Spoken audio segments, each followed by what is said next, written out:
I would like to know if Bernal-Casas is here. Otherwise, we can. Hello. Okay, wonderful. Hello. Good morning. Yes, I'm gonna share my desktop. Wonderful. Please. Yeah. Hey, can you see now my presentation? Yes. Okay. So, shall I start? Yes, please. Okay. So, essentially here, I have been doing some work with Sean as well. So yesterday we presented the work on free energy, and today we are presenting the work that we have recently done on the COVID virus. So unfortunately, Sean is not with us because he's traveling at the moment, but I will be defending the work on his behalf as well. So we title this talk how exponential tails of COVID cases are modulated by daylight hours. And the reason why we finally submitted to this conference is because thermodynamics or the thermodynamics of the virus plays a very important role in the viral spreading. So to start with, I'm gonna share, let me go to the next slide. What were our hypotheses, right? And obviously we submitted this work a month ago, and we didn't know whether obviously the results would have been replied or even replicated. So that's why I'm saying here, by the time of the conference, or perhaps sometime after this Congress, we may all agree that the virus is vulnerable to sunlight. And this is what we are going to try to demonstrate in the next slide. So it's been a lot of discussion whether some thermodynamic variables such as temperature, pressure, even some others like humidity may influence the virus spreading. And in fact, it's been strongly discussed by biologists that the virus is extremely heat sensitive. And that could explain as well the decay phenomenon that we have got in Europe. So in fact, biologists were against lockdown. However, they could not defend their hypothesis because of certain lack in statistics and immunology.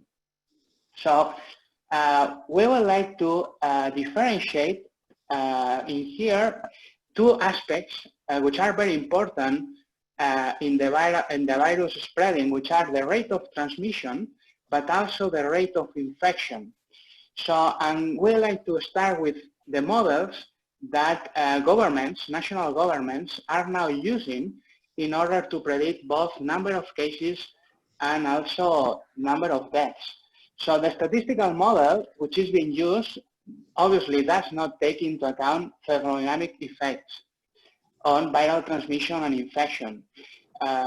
We have been reviewing the literature. We were not experts on this, but we were very concerned. So the original model, which is called the SIR model, stands for Susceptibility, Infection, and Recovery, was developed in 1927 and did not have a variable for rate of transmission. Certainly that has been rectified with novel models standing for B-SIR, E-SIR. So now the effects of lockdown can be plotted. But, however, what has not been countenanced was the actual situation that we believe it's very important, and we are going to demonstrate in a while. For example, how the number of virus particles is largely controlled by daylight hours. As I said, one thing is the rate of transmission that was not properly accounted in the original SIR model. Another aspect is the rate of infection. And long time ago, when I was at Berkeley, and also Sean was working with Richard Stroman, he made the point that gene expression requires particular thermodynamics. We are going to cover that.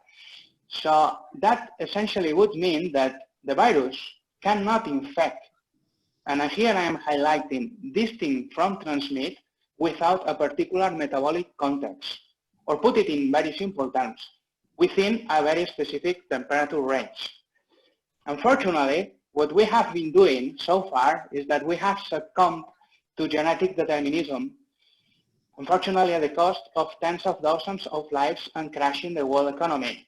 We are exaggerating perhaps here, but essentially, the existing models do not differentiate infection from transmission.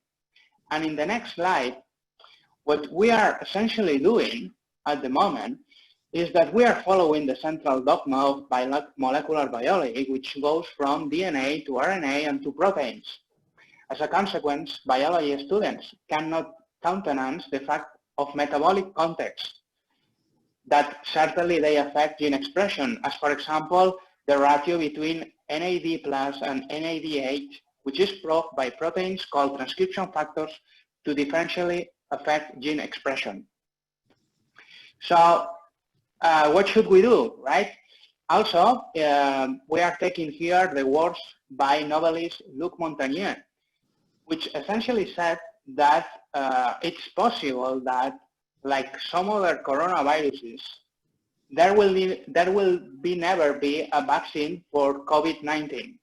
But what may work is a pragmatic request for citizens to spend, for example, some more time outdoors and a strategic use of ultraviolet light indoors for the winter, which is coming sometime soon. Obviously, after properly designed experiments calibrating its safety and also its effectiveness. Okay, for the moment, let's have a look at our results. Okay, so far we have been covering some of the aspects about the statistical models that national governments are using, neglecting by the fact thermodynamics principles and variables. But for the moment, what we have been doing, and over the last weeks, we submitted the paper a month ago, is essentially we have taken publicly available data and have fitted a plethora of mathematical models.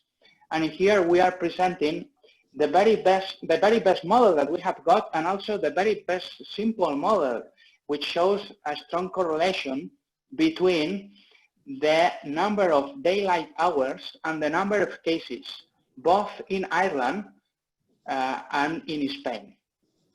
So now here in this slide, what we are essentially plotting and fitting is the number of cases in Ireland, right? You will see that in the y-axis, versus the number of daylight hours.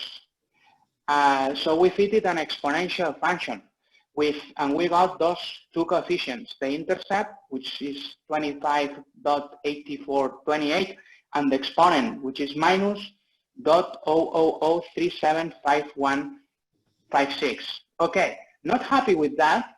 What we did is essentially we took data from Spain, right? And we exactly did the same analysis. So we took the number of cases. Here you can see it in the y-axis versus, again, the daylight hours. We fitted, again, the same exponential model, the one that we fitted by Ireland, and then we found coefficients, these ones here, 25.9625 for the intercept, and for the slope, or for the exponent coefficient, 0.000368539.